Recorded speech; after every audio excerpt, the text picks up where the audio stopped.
Bismillahirrahmanirrahim. Assalamualaikum warahmatullahi wabarakatuh. Alhamdulillah, alhamdulillahillazi arsala rasulahu bil huda wa dinil haq liyuzhirahu ala dini kulli wa kafa billahi syahida. Asyhadu an la ilaha illallah wahdahu la syarika lah wa asyhadu anna Muhammadan abduhu wa rasuluh la nabiyya ba'da. Amma ba'du.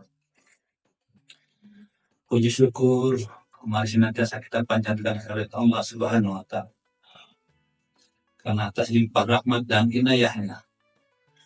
Alhamdulillah pada saat ini kita masih bisa melaksanakan ibadah puasa di bulan Ramadan, bulan yang paling mulia, bulan yang ditunggu-tunggu oleh seluruh umat Islam untuk melaksanakan ibadah puasa di bulan Ramadan. Salam dan salam semoga senantiasa tercurahkan ke halifahan junjungan kita Nabi besar Muhammad SAW, keluarga, sahabat dan pengikutnya hingga ya Allah. Perkenankan saya pada kesempatan kali ini akan menyampaikan tausiah singkat dengan judul Membentuk Pribadi Takwa di bulan Ramadan. Takwa adalah melaksanakan seluruh perintah Allah Subhanahu wa Ta'ala dengan sepenuh hati, dengan penuh keikhlasan dan penuh rasa penghambaan pada Sang Khalik sebagai pencipta manusia dan alam semesta. Takwa juga berarti meninggalkan seluruh larangan, meninggalkan apa yang dilarang oleh Allah Subhanahu wa Ta'ala dalam kehidupan kita. Untuk mencapai takwa, Syekh Hasan Al-Mas'udi menjelaskan bahwa untuk membentuk pribadi takwa, seseorang bisa dibentuk dengan beberapa hal. Antara lain pertama adalah dengan introspeksi diri. Sebagai hamba yang dhaif, sebagai hamba yang lemah, kita sepatutnya memposisikan diri sebagai makhluk yang hina di sisi Allah Subhanahu wa Ta'ala, sebagai pencipta manusia, sebagai pencipta langit dan bumi, sebagai pencipta alam semesta. Kita juga perlu mengintrospeksi diri, apalagi di bulan suci Ramadan seperti sekarang. Sudah sejauh mana sebagai hamba yang taif melakukan perintah-perintah Allah dan menjauhi larangan-larangan. Kita mengintrospeksi diri kita. Sudah seberapa besar pengabdian kita kepada Allah, dan juga kita mengintrospeksi diri dengan melihat sudah berapa besar kesalahan, dosa yang telah kita lakukan. Dengan itu kemudian diharapkan di bulan suci Ramadan ini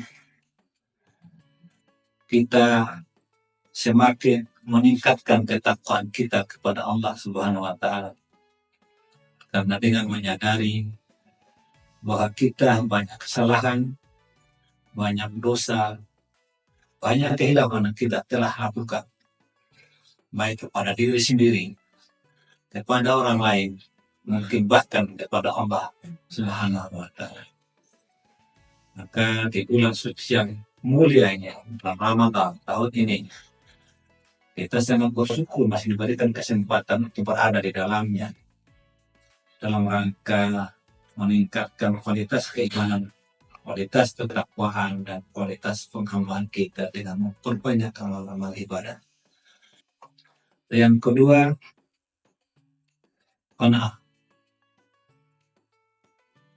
Di bulan suci Ramadan ini kita juga perlu terus mensyukuri atas nikmat yang Allah berikan kepada kita. Nikmat iman, nikmat Islam, nikmat kesehatan, bahkan nikmat kesempatan, di mana pada bulan ini atau saat ini kita juga oleh Allah Subhanahu wa Ta'ala masih berikan kesempatan untuk melakukan ibadah puasa di bulan Ramadan. Bulan yang di dalamnya banyak sekali kemuliaan dan maghfirah. Bulan yang di dalamnya semua amal kebaikan dilipat gandakan oleh Allah Subhanahu wa Ta'ala. Ibadah wajib di bulan Ramadan itu kemudian dilipat gandakan menjadi 7. Sedangkan ibadah sunnah di bulan Ramadan oleh Allah dinilai sama dengan ibadah wajib di bulan lain selain di bulan Ramadan. Untuk itu, dengan begitu besar rahmat Allah yang berikan kepada kita untuk berkesempatan melaksanakan ibadah puasa, dengan bersyukur, dan dengan bersyukur itu pula lah kita terus meningkatkan ketakwaan kita, apalagi di bulan ini ibadah-ibadah oleh Allah dilipat gandakan pahalanya. Dan yang ketiga adalah menyatakan kematian. Ketika kita bicara tentang kematian, maka ada 2 pilihan tempat kembali kita setelah kematian, yaitu surga dan neraka. Momentum bulan Ramadan, marilah kita memanfaatkan sebaik-baiknya untuk kemudian meningkatkan ketakwaan kita, menggapai ridha Allah, menggapai surganya Allah. Ada 4 golongan yang dilindungi oleh surga. Yang pertama adalah orang yang sering membaca Al-Quran. Di bulan suci Ramadan, bulan yang mulia ini, mari saya mengajak kita sekalian untuk memperbanyak membaca Al-Quran, bertadarus Al-Quran, dan mempelajari, memahami dan menggali isi kandungan Al-Quran sebagai tuntunan dan petunjuk kita dalam menaungi kehidupan kita di dunia ini. Golongan yang kedua yang dirindukan oleh surga adalah orang yang menjaga lisannya, orang yang menjaga ucapannya. Mari kita lagi-lagi berintrospeksi. Apakah dalam kehidupan kita sering menyakiti orang karena ucapan kita, sering menyakiti orang karena perbuatan kita? Apakah kita sering berjanji yang kemudian kita tidak tepati? Apakah kemudian sering kita memfitnah orang? Mari kesempatan pada bulan Ramadan ini lagi-lagi kita mengintrospeksi, kita perbaiki diri. Karena surga merindukan salah satunya adalah orang yang menjaga lisannya. Yang berikut, yang golongan yang dirindukan surga adalah orang yang sering memberi makan kepada orang yang lapar atau memberi bantuan kepada orang yang membutuhkan. Momentum lagi-lagi di bulan Ramadan sangat luar biasa bagi kita umat muslim, oleh Allah berikan, karena ketika kita memberikan makan terutama pada orang yang berpuasa, maka pahala yang diperoleh adalah sama nilainya dengan pahala orang yang berpuasa tanpa mengurangi nilai puasa orang yang kita berikan makan. Memberi makan berarti memberikan bantuan kepada orang lain. Nah, kalau kemudian dalam kehidupan kita punya keterbatasan, punya kekurangan, dan pada akhirnya secara materi mungkin kita tidak bisa memberikan bantuan kepada orang lain, maka sekurang-kurangnya kalau kita tidak bisa memberikan bantuan, sekurang-kurangnya kita jangan mempersulit orang lain. Itu merupakan perbuatan yang baik yang sederhana mungkin, tapi kadang-kala juga menjalankannya agak berat. Dan yang terakhir, orang yang dirindukan oleh surga adalah orang yang berpuasa di bulan Ramadan. Lagi-lagi bulan suci, bulan Ramadan, bulan yang Allah muliakan. Mari kita tingkatkan keimanan kita, tingkatkan ketakwaan kita, tingkatkan ibadah-ibadah kita.